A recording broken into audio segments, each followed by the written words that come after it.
अगर कोई आपको नीचा दिखाना चाहता है तो इसका मतलब है कि आप उससे पहले से ही ऊपर हो। जिंदगी जीने के लिए मिली है, इससे लोग क्या सोचेंगे यह सोचने में बर्बाद मत करो। किसी के बुरे वक्त में उसका हाथ पकड़ो, सहारा दो, उसे हिम्मत दो, क्योंकि बुरा वक्त थोड़े समय में चला जाएगा लेकिन वह आपको दुआ जिंदगी भर देता रहेगा। मनुष्य सुबह से शाम तक काम करके उतना नहीं थकता जितना चिंता और क्रोध के एक क्षण में थक जाता है। संबंध परमात्मा से अच्छे बना लो तो तुम्हें किसी की जरूरत नहीं पड़ेगी, तुम खुद सबकी जरूरत बन जाओगे। सलाह देने तो हजारों आते हैं लेकिन जब साथ देने की बारी आती है तो केवल भगवान आते हैं। जीतने के बाद तो सारी दुनिया गले लगाती है, क्योंकि जो आज आपके साथ है वह कल आपके खिलाफ हो सकते हैं।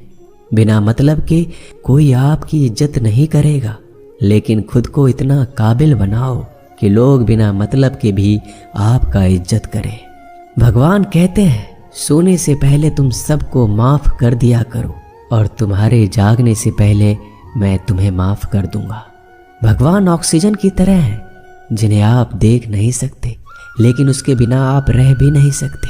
कोई और तुम्हारी मदद नहीं कर सकता, अपनी मदद स्वयं करो। आप खुद के सबसे अच्छे मित्र हैं और सबसे बड़े दुश्मन भी। इंसान तब समझदार नहीं होता जब वह बड़ी बातें करने लगे, बल्कि समझदार तब होता है जब वो छोटी छोटी बातों को समझने लगे। आप किस समय सही थे इसे कोई याद नहीं रखता, लेकिन आप किस समय गलत थे ये सब याद रखते हैं। सब दुख दूर होने के बाद ही मन प्रसन्न होगा, यह आपका भ्रम है। मन प्रसन्न रखो, सब दुख दूर हो जाएंगे, ये हकीकत है। किसी भी व्यक्ति की कोई भी बात बुरी लगे तो दो तरह से सोचो। यदि व्यक्ति महत्वपूर्ण है तो भूल जाओ और बात महत्वपूर्ण है तो व्यक्ति को भूल जाओ। रिश्तों का संबंध सिर्फ रक्त से नहीं होता, जो मुसीबत में हाथ थाम ले उससे बड़ा कोई रिश्ता नहीं होता। भगवान कहते हैं तुम सब कुछ मुझे सौंप दो, सारा दर्द परेशानी, और बिल्कुल हल्के होकर मुझे याद करो। धीरे धीरे तुम्हारा जीवन बदल जाएगा। हर रोज रात को सोने से पहले भगवान को अपनी पूरी दिनचर्या बता के सोएं। अगर आपके द्वारा किसी का दिल दुखा है तो मन ही मन उससे माफ़ी मांगे। अगर आपका किसी ने दिल दुखाया है तो उसे माफ़ करके सारी चिंताएं भगवान को सौंप कर सो जाए। यकीन मानिए इससे आपकी जिंदगी खुशनुमा बन जाएगी। क्रोध बोला हुआ एक शब्द इतना जहरीला हो सकता है कि आपकी हजार प्यारी बातों को एक मिनट में नष्ट कर सकता है। सबको हंसाना लेकिन किसी पर भी हंसना मत। सबके दुख बांटना लेकिन किसी को दुखी मत करना। सबकी राह में दीप जलाना लेकिन किसी का दिल जलाना मत। यही जीवन की रीत है, जैसा बोओगे वैसा ही पाओगे। दुआएं और प्रार्थनाएं असंभव को भी संभव बना देती है। ईश्वर को ना हमारे तन की जरूरत है ना धन की, उसको तो बस पवित्र मन की जरूरत है। इसलिए वो हमें कुछ भी छोड़ने के लिए नहीं कहता, बस कहता है बच्चे मन से विकार छोड़ो, गंदे विचार छोड़ो। जो आने वाला है वो हमेशा गुजरे हुए कल से बेहतर होगा। यही एक सोच आपके जीवन में कभी निराशा नहीं होने देगी।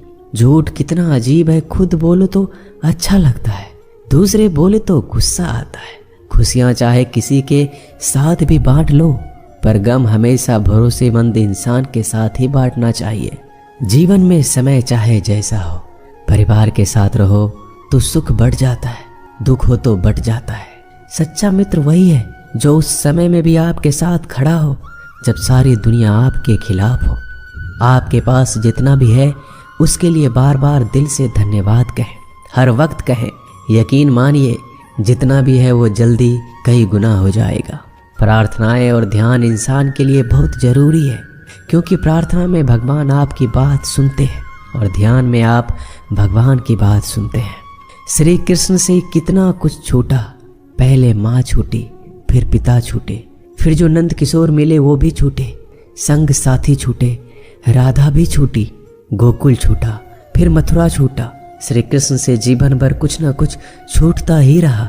नहीं छूटा तो वो था देवत्व, मुस्कान और सकारात्मकता। श्री कृष्ण दुखी नहीं उत्सव के प्रतीक है। सब कुछ छूटने पर भी कैसे खुश रहा जा सकता है, ये श्री कृष्ण से अच्छा कोई नहीं सिखा सकता। इसलिए हमेशा खुश रहें, सदा मुस्कुराते रहें। जीतने का मजा भी तभी आएगा जब लोग आपके हार का इंतजार करेंगे। गीता में लिखा है, यदि कोई आपको अच्छा लगता है तो अच्छा वो नहीं, अच्छे आप हैं, क्योंकि उसमें अच्छाई देखने वाली नज़र आपके पास है। अपनी पीड़ा के लिए संसार को दोष मत दो, अपने मन को समझाओ। तुम्हारे मन का परिवर्तन ही तुम्हारे दुखों का अंत है। सोच और नीयत अच्छी रखिए, फिर आपके कष्ट प्रभु स्वयं दूर कर देंगे। याद रखना, भगवान से कभी उम्मीद छोड़ना नहीं और दुनिया वालों से कभी उम्मीद रखना नहीं। सुख दुख एक सिक्के के दो पहलू हैं। जहाँ सुख होगा वहाँ दुख भी होगा, जहाँ दुख होगा वहाँ सुख भी होगा। इसलिए सुख दुख के बारे में बिना सोचे निरंतर अपने लक्ष्य को प्राप्त करने के लिए प्रयास करते रहना चाहिए। एक बात हमेशा याद रखना, किसी के सामने गिड़गिड़ाने से ना मोहब्बत मिलती है ना इज्जत। इसलिए अपने स्वाभिमान को जिंदा रखो। कोई अगर आपकी किस्मत में होगा तो आपके पास खुद ही चल कर आएगा। दूसरों को हराने का मौका मत दो, बस खुद को आगे ले जाने की जिद पालो। कभी हार ना मानने की आदत ही एक दिन जीतने की आदत बन जाती है। सिर्फ दो चीजें मनुष्य के भाग्य का निर्माण करती है। पहला, स्वभाव। अगर आपके स्वभाव में अच्छाई, विनम्रता और गुण है तो आपका भाग्य चमकेगा। अगर आपका स्वभाव क्रोधी है, आलसी है, तो आपका भाग्य बिगड़ना अनिवार्य है। इसलिए अपने स्वभाव को मधुर और आकर्षित बनाइए। दूसरा, आपकी वाणी। बोलना तो आदमी 2.5 साल की उम्र में ही सीख जाता है, परंतु कब, कहाँ और कैसे बोलना है उसे यह जिंदगी भर भी नहीं समझ पाता।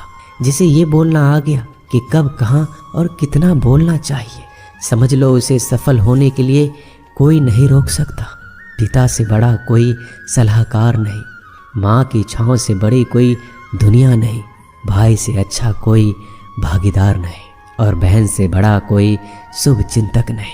इस मतलबी दुनिया से कोई मतलब ना रखो, और मतलब रखना है तो अपने मतलब से मतलब रखो।